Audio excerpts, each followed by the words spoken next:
RichGirl Fulani, what's up with it? I'm doing good. How are you? I'm doing good. It's it's an honor to have you here today. Thank you. I appreciate that. How you feeling today? Well, I'm feeling pretty good. You know, I had a little dental work done recently. So other than that, like I feel way better today. Like We'll start from the beginning and get to know you a little bit more better. You was born in the 90s. Yeah. Born and raised in St. Louis. How would you describe St. Louis growing up in the early 2000s? Well, you know, I always been a daydreamer, so if I think about like the 90s, like I was legit a little kid, like, so I just remember like just the music and the culture and like the vibe of like the fashion and just like the fashion, like if I think about like how like the 90s fashion? Yeah, like you saying St. Louis in the 90s? Yeah, I was just thinking about just most of the time as a kid probably just looking out the window and like just seeing how things have transformed from back then to now. Like we've come a long way, like the city came a long way. Yeah, and it's still improving. Well, downtown, you know, they had the famous bar, the center, all that. It's a long Yeah, I remember that. Like, I remember that. My dad used to work down here back in the day. Oh yeah, okay. I guess you said that was the 90s, but like I guess like the early 2000s, would you consider yourself, I guess, starting to get outside a little more? No. Really? No. I was. I mean, I was pretty sheltered. I'm not gonna lie. Like my folks are strict. Yeah. Yeah, I wasn't outside a lot till like really around college for real. Like when I started like doing my own thing. Was it what would you say the strictness come from? Was it like religious or just the structure of your household? Not religious. Like more like Pan-African. Like my parents always supported like the like African type of, I don't know how to like, it's hard for me to explain it, but like culture like became a big thing in the 90s, like when my parents started the salon, and it was all about like more like African fabric and being proud of being black and like that type of thing. So yeah, that's more so that. Yeah, you know, I knew you know, of course, before I even started doing interviews, I was somewhere in the midst of that, because you used to do my hair when I used to have my dreads in. And just coming into the shop, you know, the new location anyway, as far as being downtown, I definitely get like that Afrocentric type of vibe. Yeah. The music playing, just the, you know, the incense, all that, the vibe is in the whole entire shop. Would you say coming up with your parents having that Pan-African, did I say right, Pan-Africanism background or structure, would you say that helped you in a sense? As far as your upbringing in St. Louis, you know St. Louis is like a rough city for real. Yeah, I think so. Just teaching me to be like more unique, teaching me to be more like to think for myself and like not to just get caught up in whatever's going on, you know, in society, not being so affected by peer pressure, that sort of thing. Yeah. Yes. Now, coming up as a little girl, your father, he's a poet. Yeah.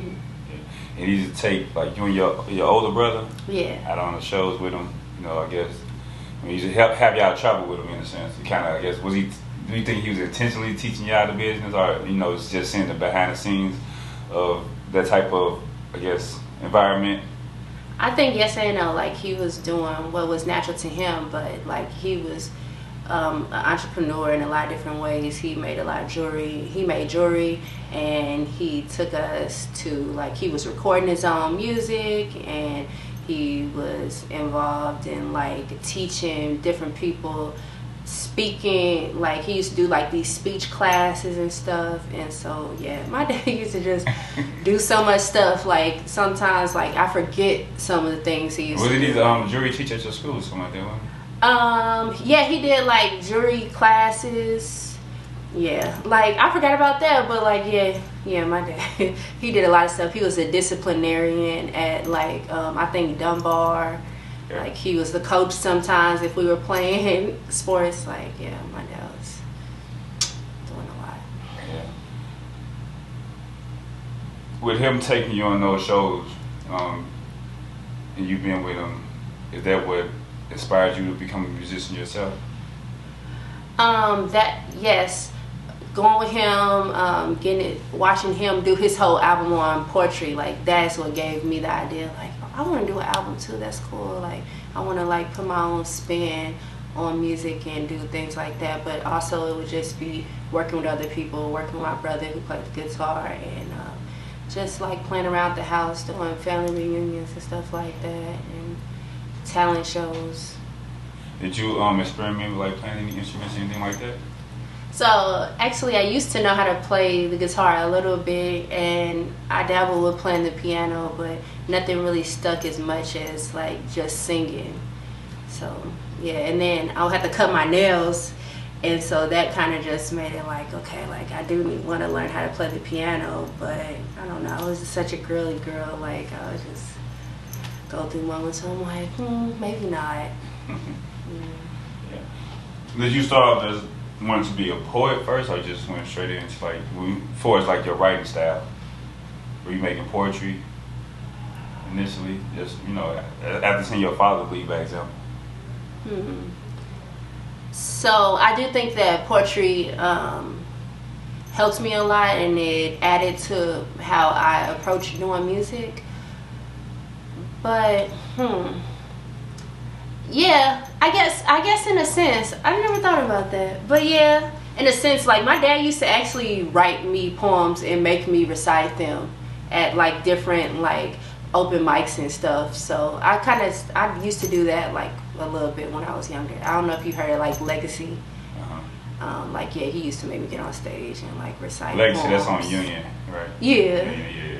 So back then he used to be making me get up there and say my poem and stuff. He was so proud. So, but then yeah, something about spoken word, like it's just like talking a whole lot for me. It's just like at least singing was kind of like a little bit different because I didn't feel like I'm talking to people in that sense. Like singing is like more melody and rhythm and stuff like that. Gotcha.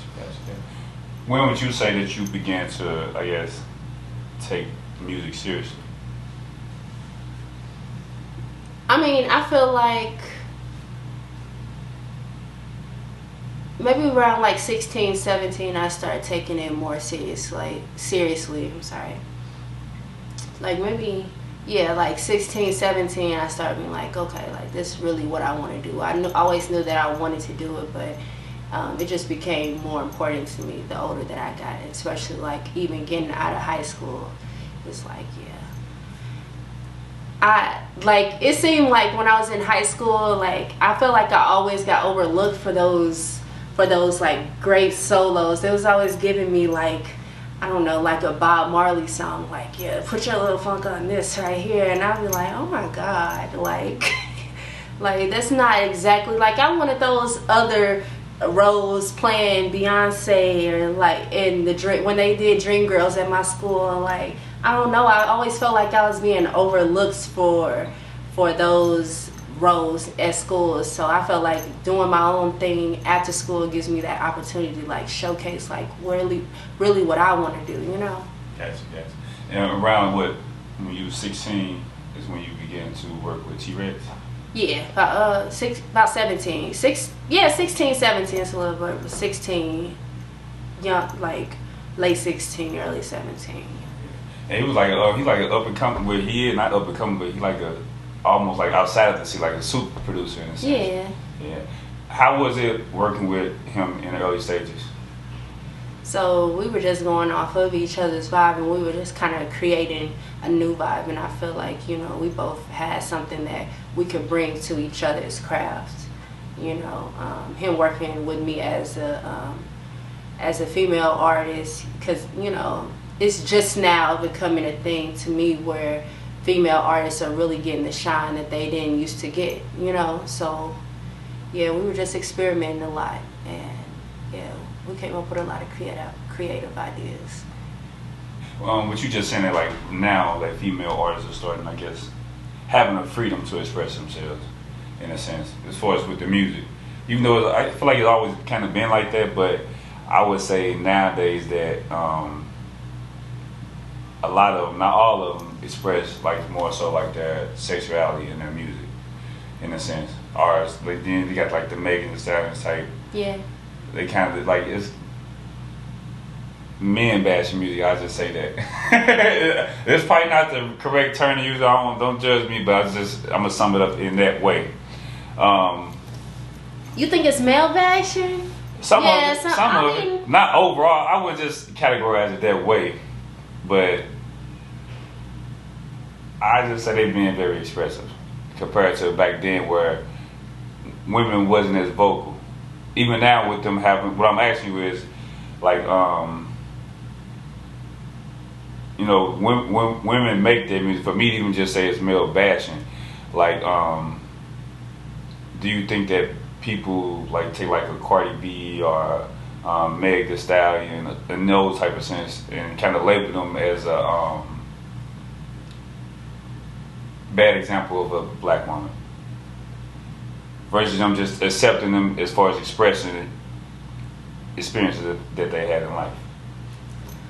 My play on it is that I just feel like there's a lot of like tension between the two sexes anyway when you think about like how women have been talked about in music. I feel like right now women are just kind of expressing their side, and sometimes it could be taken the wrong way because it just seems like, oh well, they don't like what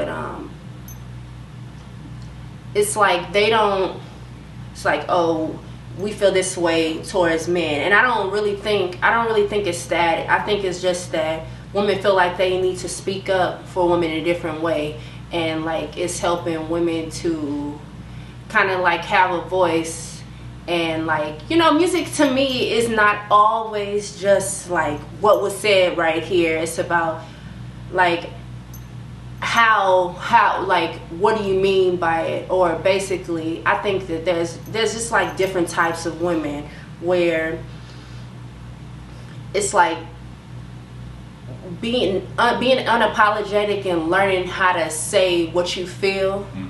It's like a fine line between that sometimes, and I just think, you know, first it's gonna be like that because it's been so many years where it feels like the music is only like promoting like this is all of what a woman is good for. Mm-hmm. You know what I'm saying? And I feel like in a sense that kind of confuses society in a way already, because it's just like, why does it have to be from one extreme to the next? It feels like there's no middle ground or no space for you kind of just to be like, oh well, I love myself, and like if these, you know, it's just like maybe, you know, that shock value and all those things, I feel like all of that comes first before we can kind of like calm down. And obviously it's a, you know, a lot of other women that are kind of like coming from that perspective too. It just seems like certain women might just be getting that extra attention that those other people aren't getting. Because like you said, shock value. Yeah. So people are going to be more drawn to that versus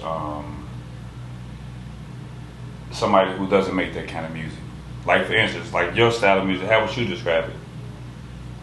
Well, I try and use like a little bit of my own personal experience. Mm-hmm. Sometimes I've been feeling like, you know, there's no music for the woman that is in a relationship and that maybe isn't like out in the streets a lot or like hella submissive or whatever. It seems like it's like not that balanced, like kind of what you were saying. So I feel like I like to come from a relationship standpoint with a lot of my music. Maybe like some of my older music or other music that I've released is like for those people that maybe like in that in-between stage too, but also having something for people that are in relationships, you know what I'm saying? Because I feel like a lot of people are in relationships, and a lot of people are tied in with that one person, but they don't have any music, you know, for that.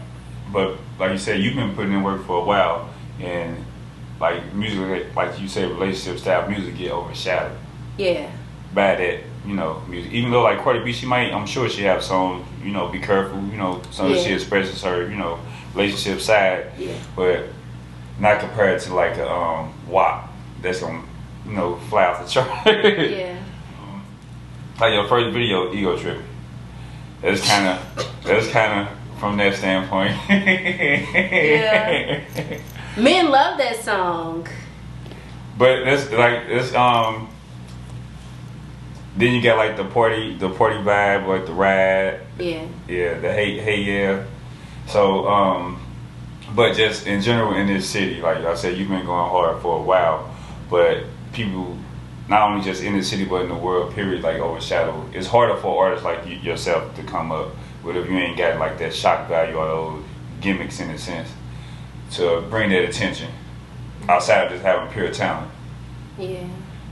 Why do you think it's like that? I mean, you just kind of explained that, but I'm gonna ask you again. Why do you think it's like that in the industry? Some people say it's always, I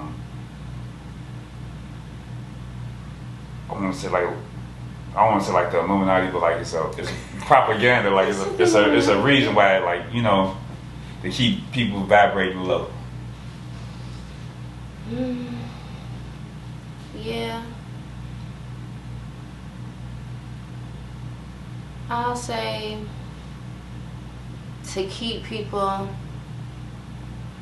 I don't know, I've been like lately I've been trying to be like more optimistic about those things and kind of look at it like, well, after like multiple people start to do it and like it becomes to be more accepted, it's just like the modeling industry used to be only like super skinny women. Now you can kind of see that they're starting to involve all type of people. And it's, you know, back in the day, like when I was wearing locks, like that wasn't the popular thing to do. And now, like, I have to just have faith there's a lot of changes being made because human nature is creating that all people want to start to feel accepted, and maybe we may not be all the way there, but I think that we're on the way there, and I think that it just have to be good, you know. Sometimes, don't you feel like sometimes when people try and be inspirational, it's like they take it all the way over there with it. It's just like, yeah, like rise up, be a strong black queen, like, you know, don't take, you know what I'm saying? It's just so, it's like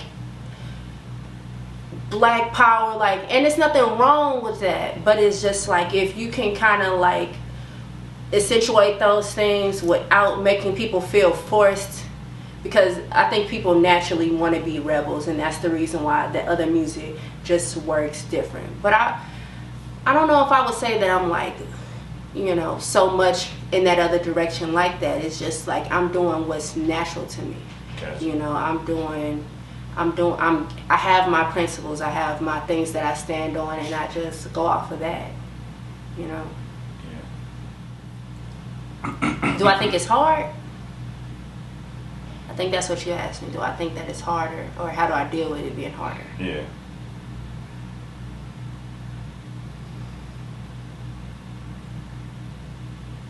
Yeah, I try not to think about it as hard as it's going to be too much harder, because then I'm just placing like a mental barrier in front of myself, and I don't want to do that. I want to start to think about it like it's a little bit more easier. I just have to do the work. You have to be willing to do the work, and you got to be willing to work twice as hard, and that's what it is to be a black person in America anyway, you know?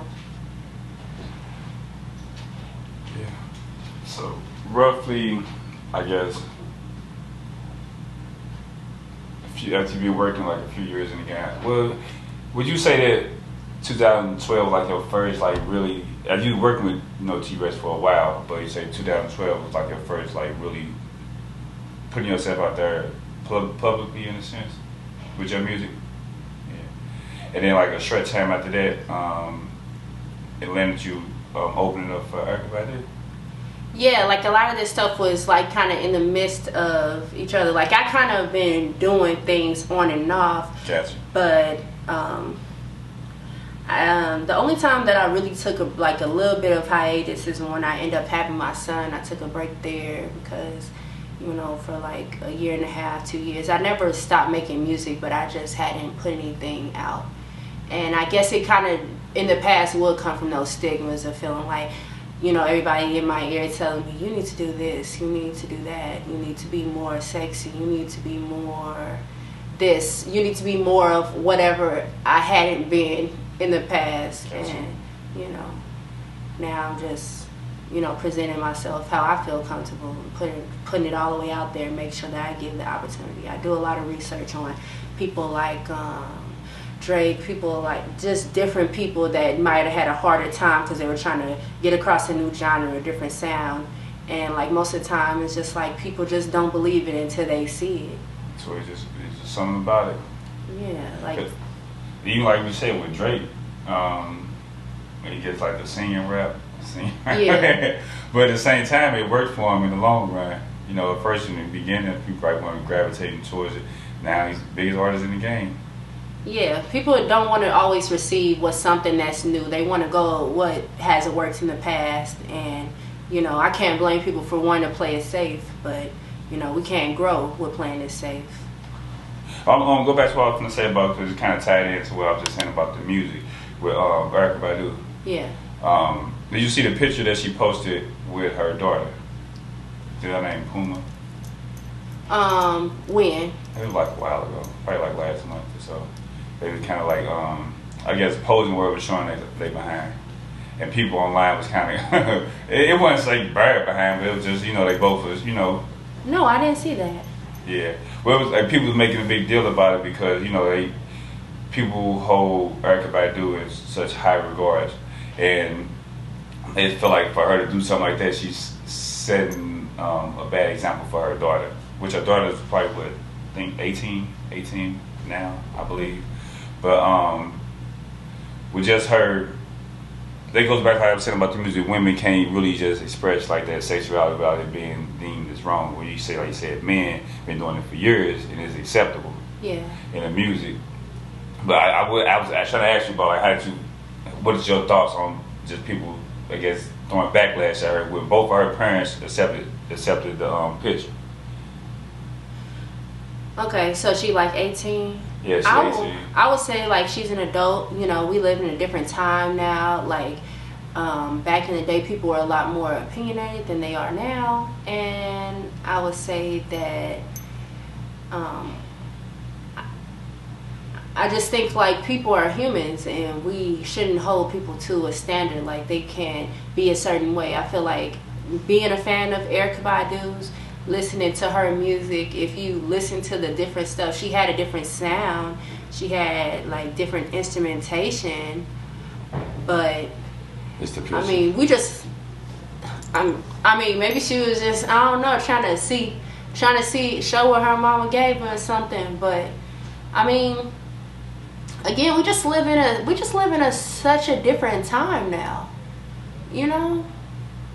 Yeah. I don't know that we can hold her to a standard. Like, I feel like everybody looks at Erykah Badu and they're like, oh, she wears the hair wraps. You make those assumptions on what type of human she actually is, when, you know, a human has like a lot of layers. Just like an onion, you know, you peel it back and you'll learn these other things. Like, Erykah Badu may be more into like, listening to her music, she more like was into like a street dude type of mentality. You know what I'm saying? She like she from New York. but like because of the type of music that she's putting in the background, people assume, oh, you're this type of woman, you hold yourself to this standard and you do these type of things. But she really is just an artist. Yeah. You know, she's just like, that's how I like to explain myself. I always end up being put in a box because of my look versus like what I'm saying and what's my energy doing. You know, and it can be a good and a bad thing because, you know, you get a level of respect. But, you know, people hold you to a different standard than they hold other people to. Gotcha. Now, I seen back in 2007 you attended Austin, Texas, South by Southwest. Yeah. So, how was that? That was real. That was real different for me. It like that festival was pretty huge, and I took some of my dancers out there. We were doing a little street promo. We already had a few shows that we had been doing in the past. My publicist at that time helped me to land a show there at one of the events, and plus we just kind of like performed for like all these people that were like on the streets also. Like it was a fun time. Like, and they have another one coming up. I want to say a couple weeks in a month or so from now. I believe so. I haven't attended South by Southwest like in the last few years. I guess with COVID and stuff, that's kind of like slowed a lot of street festivals down. But I would like to do that again. A lot of energy. It's fine. Be careful going down to Texas. You might have to check in. You go to Houston with Jay Prince and Rap a Lot. Well. Oh, well, no, it's in Austin now, right? Well, I think I haven't, let me see. I'm just saying, just going down there, you know, you see the situation, I don't know if you're familiar with like Charleston White and Jay Prince. They just had like a back and forth about like why should he have to check in Houston, and he ended up getting a show canceled in Houston. Well, I don't know if I'm there yet. I don't think I got worried about checking in. But you know what? Rap a Lot, like I was at Rap a lot. Like in my younger days, like going up there, just recording stuff, and at Rap a Lot studios and stuff. So, really? I mean, the vibe seemed cool, you know. So it ain't what people portray it as to be, huh? I mean, I think, you know, it all depends on the circumstances, because, you know, I know Rap a Lot to be, they seem to be like supportive and cool. Like, I know a few people that work at Rap a Lot. Al used to work out at Rap a Lot. I used to be up at that studio. I remember like being at the studio and Jay Prince and them playing like pool and stuff and being up there just hanging out. So I don't know. What's like would you describe the atmosphere like as a family vibe or something like that? It's been chill. It was chill the times that I was up there. I don't know. Maybe they hiding the maybe they hiding that stuff from me. I didn't see it. Hey. You know. They make it sound like you like the boogeyman down there. Can't speak on it. You said it was a whole different demeanor when you met him? They saying cool. It's always been family vibes for me. Hey. I hope they say that way. Remember that, Jay Prince, you see this. But no, 2013, a young Fulani inheriting, I guess, the family business. How was it to take on that responsibility? And you can explain, I guess, the business to the people who don't know. So taking over the family business, being a hair salon. So like I've been doing hair also since I was like too young, like child labor laws, like just too young. Like I ain't had no business. Like literally, they used to be bribing me. Like, look, it was like a little bread company down the street from the old salon where we used to be down the loop, and they used to be like, Fulani, braid these braids down for me back in the day, because we was doing all like braids. We kind of like transitioned into doing locks, but back then they used to be like, braid this hair down for me, shampoo my client, I'm gonna buy you a bagel at Bread Company. You remember when Bread Company used to be in the loop, or no? You used to hang out in the loop a little bit? I did, but not like that. Yeah. Back then it's different compared to now. Yeah, when they start building the trolley, like yeah. I'm not gonna speak against it, but I'm just gonna say like it just, for a period of time while they were building it, just made the parking a mess, and like we just end up having to just get out of there, because a lot of businesses, they just didn't last because of all of the construction and all the stuff going on. How was it for you, just like I said, at that age, to be an owner of a salon? And it's something that's been going on, 20 years prior to you even stepping foot in this position. Just to learn, it's just like a lot of learning lessons. you know, when you're young, you always think like you know better than your parents. You always be thinking like, I know what I'll do.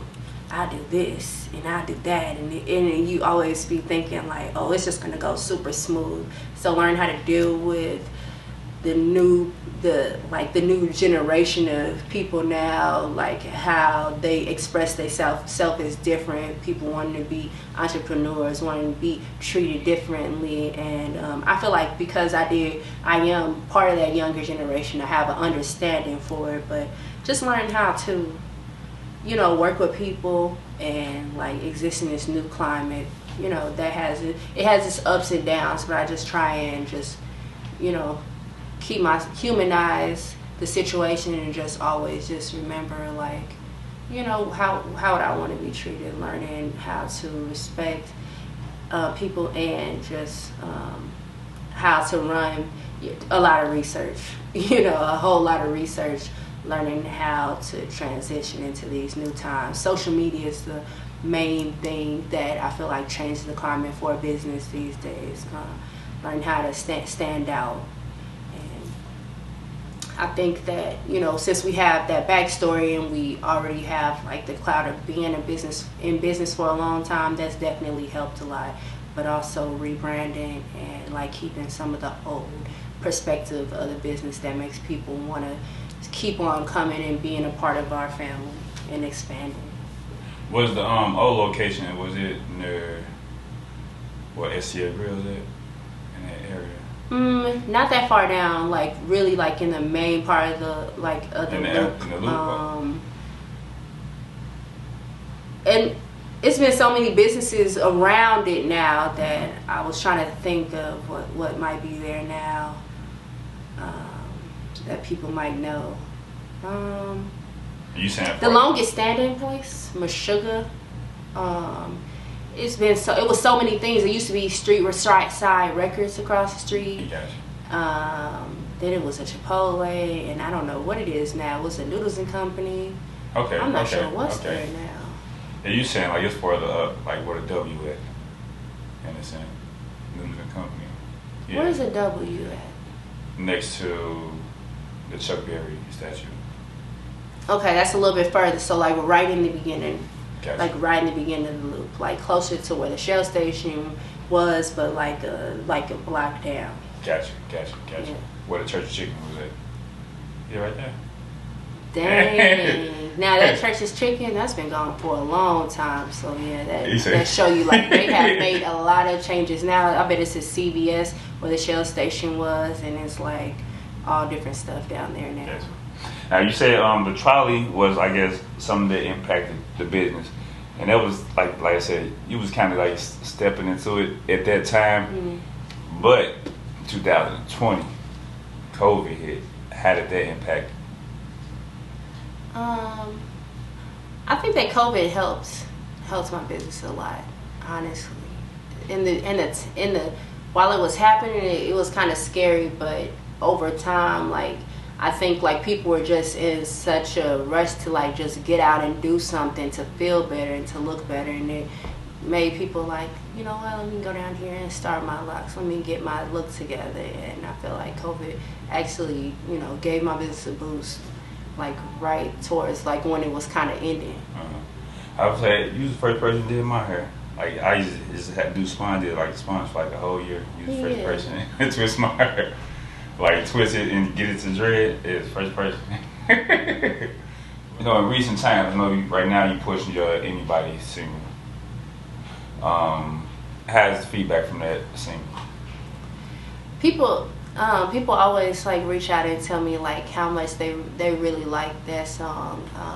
When I recently had to re-upload it because like for some reason it lost quality, so it was a lot of people that was listening to it, so I had to repost it again recently to fix my upload quality. But yeah, I was getting a lot of good responses on that, and a lot of my new music just kind of like a little bit in that vein, like kind of like pop, a little bit of R&B, like a little digital, electronic.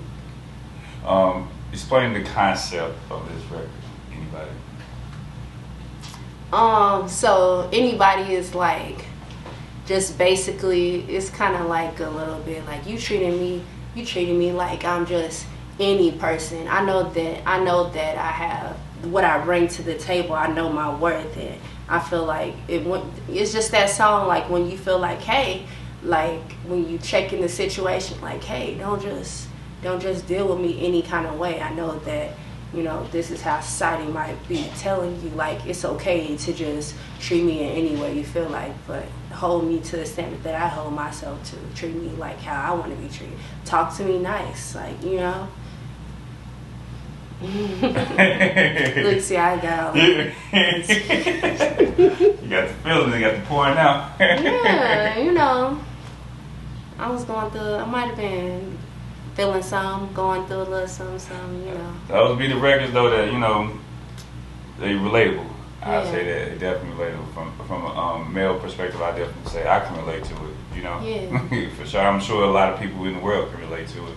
I've seen like a young lady or something commented on it and said, you know, that it kind of helped her with something that she was going through at the time. Yeah, I love that. Like, I want people to be able to go through stuff. I feel like people don't, like, it's not like popular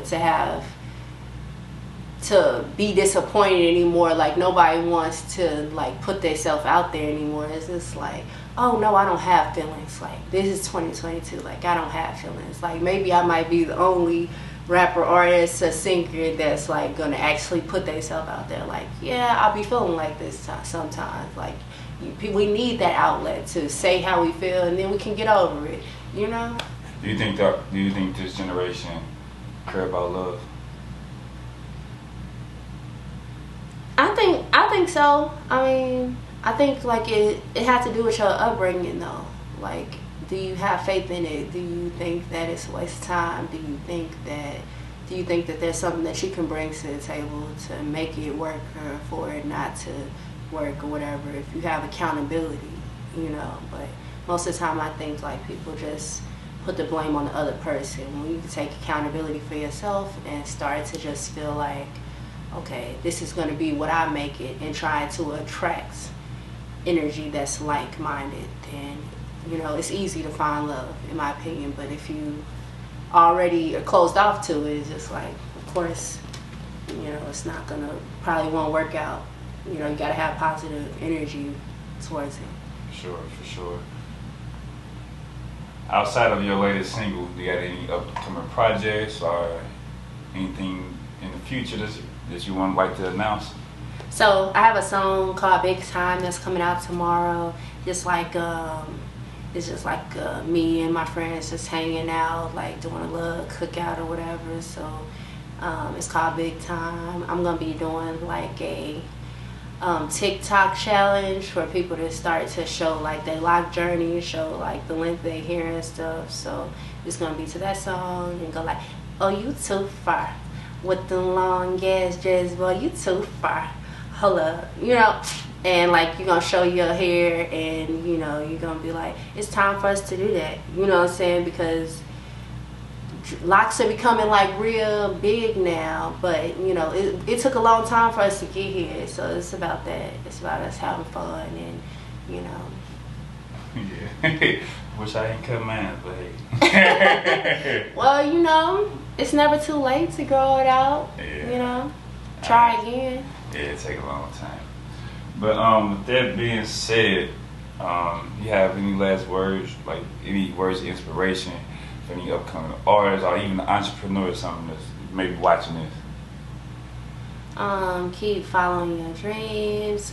Like, don't stop. You gotta keep going. Or whatever you're doing, you gotta keep going for you to actually like get to that point you want to. It's like if you're trying to light an incense, you don't go moving the lighter back and forth. Like, that's something that I had to learn. You gotta like hold the fire still and let it build up. So like that's my advice to people, to like never stop trying. When something don't work out, try something else. And you know, as far as business goes, like, just know yourself and, you know, be consistent. Shout out to social media. Let them know they can follow you. All right, so you can check me out at RichGirl at RichGirl Fulani on Instagram. My TikTok's RichGirl Fulani, and my YouTube is at RichGirl Duh. Appreciate your time. All right, thank you.